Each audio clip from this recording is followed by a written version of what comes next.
3 కళాశాలకి కేంద్ర ప్రభుత్వం నిధుల్ని సమకూరిస్తే వారి భాగంగా మిగతా కళాశాలకి రాష్ట్ర ప్రభుత్వమే వారి సొంత నిధులతోని ఆ రోజు మా ప్రభుత్వంలో సొంత నిధులతోని నాబార్డు తాలూకా రుణ సౌకర్యంతో అవి చేయాలని నిర్దేశించాం. దురదృష్టవశాత్తు 2 సంవత్సరాలు కోవిడ్ మన రాష్ట్రంలో ఉన్న నేపథ్యాన్ని ఒకసారి గుర్తు చేస్తున్నాం. 22 ఆఖరి వరకు కూడా మొదటి దశ రెండో దశ కోవిడ్ ఉన్న నేపథ్యం. ఈరోజు మాట్లాడుతున్న మా పెద్ద పెద్ద మాటలు మాట్లాడుతున్న నాయకులు కానీ లేదు ఇంకా మిగతా వ్యక్తులు కానీ ఇంట్లో నుంచి బయటకు వచ్చే పరిస్థితి ఆ రోజు లేకపోతే పరిస్థితి ఒకసారి గుర్తు చేసుకోమని కోరుతున్నాను. అయినప్పటికీ 2 సంవత్సరాల్లో 2000 కోట్ల పైసలకనే ఖర్చు చేయడమే కాకుండా విజయనగరం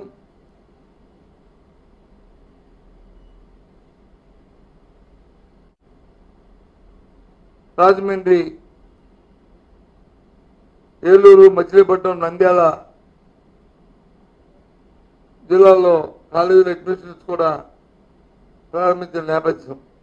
నేను కూడా 1-2 కళాశాలకి విజయనగరం మిగతా ఇంకొక కళాశాలకి నేను ప్రారంభంలో కూడా పాల్గొనడం కూడా గర్వకారణంగా చెప్పుకుంటున్నాను. ప్రభుత్వాలు వచ్చి ప్రజల కోసం ఆలోచన చేయాలి కానీ ప్రజా ఆరోగ్యం గురించి ప్రజా సౌకర్యం గురించి ఆలోచన చేయాలి. అంతేగాని వాళ్ళ దోపిడీ కోసం వాళ్ళ స్వార్థం కోసం సొంతం కోసం ఇలాంటి నిర్ణయాలు తీసుకోవడం చాలా దుశ్చర్యం. ఇది ఎక్కడా కూడా చూడలే. అదేటో కానీ చంద్రబాబు నాయుడికి ప్రైవేట్ రంగంలో ఎప్పటి నుంచో చూస్తున్నాం. వరల్డ్ బ్యాంక్ నుంచి అప్పులు దగ్గర వరల్డ్ బ్యాంక్ చేతికాడని చెప్పి ఆ రోజు వామపక్షాలని మాట్లాడిన నేపథ్యాన్ని ఒకసారి గుర్తు చేస్తున్నాం. ఆ రోజు నుంచి కూడా ప్రభుత్వ రంగంలో ఏదైనా ప్రజా సౌకర్యం కోసం సౌలభ్యం కోసం జరుగుతున్న కార్యక్రమం ఏదైనా ఉంటే దాన్ని ప్రైవేట్ వ్యక్తులకు ఇచ్చే పరిస్థితి. ఈరోజు ఇప్పటికే 10 కళాశాలను ఇవ్వాలని క్యాబినెట్లో నిర్ణయం చేయడం, ప్రారంభంగానే 5 కళాశాలలు ఉన్నాయి. ఇంకో ఈ నేపథ్యంలో వచ్చి ఈ ఇస్తున్న పరిస్థితులని చెప్పి ప్రజలు కన్విన్స్ చేస్తే ఆలోచన పర్వాలే. కానీ కట్టిన కాలేజీల్ని ఇంకా ప్రారంభం చేయబోయే కాలేజీలని అడ్మిషన్లు వచ్చి శాంక్షన్ చేస్తే పురుగు లాంటి కాలేజీలకి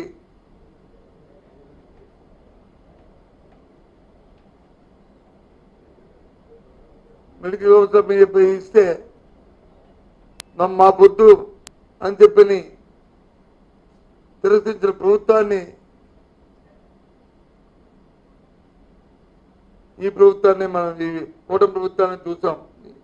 ఈ రోజున్న పరిస్థితుల్లో చాలా దురదృష్టకరం. తీవ్రంగా ఖండిస్తున్నాం. ఇలాంటి దుశ్చర్యలు చేయడం ఇది ధర్మం కాదు. ప్రజా ఆరోగ్యాన్ని తీసుకెళ్లి ప్రైవేట్ ప్రభుత్వం చేయడం అనేది వాళ్ళ చేతుల్లో పెట్టి వారి దయాదాక్షాలనే మీద సామాన్యుల పరిస్థితిని దీనస్థితితో నెట్టడం అనేది మంచి సాంప్రదాయం కాదనేది ఆ నాయకులకి హెచ్చరిస్తున్నాం. మహానుభావుడు ఎక్కడున్నాడో కానీ స్వర్గీయ రాజశేఖర రెడ్డి గారు ఆ రోజు ఆరోగ్యశ్రీ తెచ్చినప్పుడు పేద ప్రజల కోసం కార్పొరేట్ వైద్యం ఉండాలని, వారితో సమానంగా వారు కూడా ట్రీట్మెంట్ చేసుకుని వారితో వాళ్ళకి మన ఇబ్బందులు లేకుండా ఆ రోజు ఆరోగ్యశ్రీ పెట్టిన పరిస్థితి.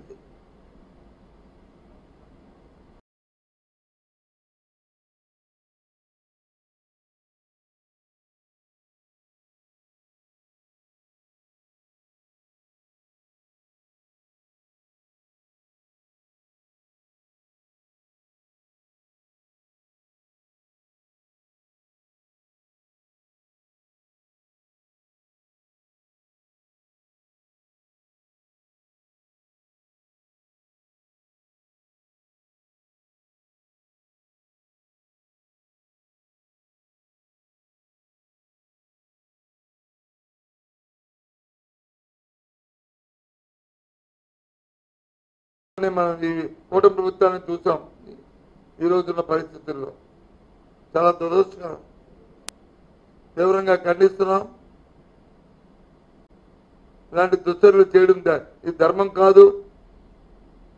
ప్రజా ఆరోగ్యాన్ని తీసుకెళ్లి ప్రైవేట్ పరం చేయడం అనేది వాళ్ళ చేతుల్లో పెట్టి వారి దయాదాక్షాలనే మీద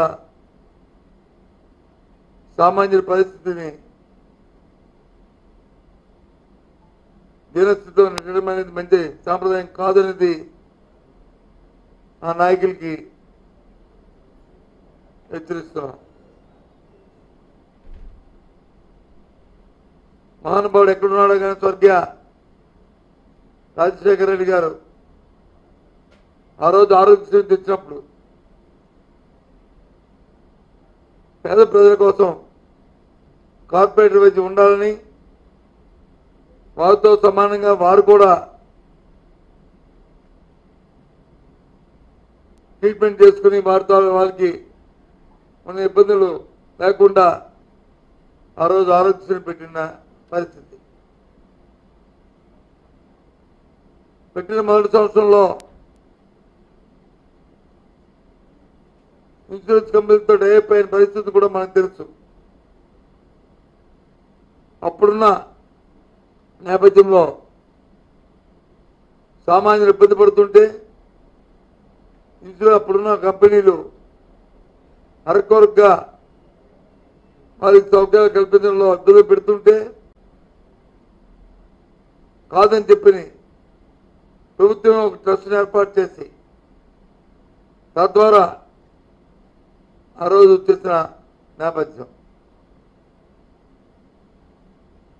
ఇప్పటికే 14 నెలల కాలంలో ఈ రాష్ట్రంలో పూర్తిగా ఆరోగ్యశ్రీని నిర్వహణ చేశారు. పేదవాడికి ఏ హాస్పిటల్కి వెళ్ళి ఎక్కడ వైద్యం దొరకట్లే. ఎంతసేపు కబుర్లలో ఉన్నాయి తప్ప, మాటల్లో ఉన్నది తప్ప చేతుల్లో ఎక్కడ కనిపించట్లే. స్వయంగా క్షేత్రస్థాయిలో పరిశీలించండి. వెళ్ళండి నెట్వర్క్ హాస్పిటల్కి, అక్కడున్న పేషెంట్ని అడగండి ఎందుకు కారణం. సకాలంలో వాళ్ళకి వచ్చి నిరుడు చేయకపోవడం వల్ల హాస్పిటల్ పడుతున్న వాళ్ళు పూర్తి స్థాయిలో వైద్యం అందించడానికి నిరాకరిస్తున్న నేపథ్యం. ఏమనంటే మీ ప్రభుత్వం అయిపోయినప్పుడు వాళ్ళు బకాయి పెట్టిస్తారు, అందుకే మీ బకాయిలు మీ ప్రభుత్వం ఉన్నప్పుడు బకాయిలు పెట్టలేదా? మీరు 2019లో వైసీపీ ప్రభుత్వానికి వచ్చి అధికారం అప్పచెప్పినప్పుడు మీరు 0 బకాయిలు ఉన్నాయా? ఆ రోజు లేవా? ఇది కంటిన్యూ ప్రాసెస్. ఈ రోజుకి 2 లక్షల రూపాయలు 2 లక్షల కోట్ల రూపాయలు అప్పు తీసుకొచ్చారు. ఈ 2 లక్షల కోట్ల రూపాయల్లో అందులో 6,000 కోట్ల రూపాయలని మీరు వచ్చి ప్రజా ఆరోగ్యం కోసం, హాస్పిటల్ కోసం వచ్చి మీరు వచ్చి ఖర్చు చేయడానికి మీ మనసు తప్పలేదా? దాంట్లో కూడా మీకు కమిషన్లు, దాంట్లో కూడా మీకు లాలుచులు, దాంట్లో కూడా అవినీతి కోసం ఆలోచన చేస్తున్నారా? ఇదేనా పరిపాలన? ఇందుకేనా మీకు అధికారం ఇచ్చింది?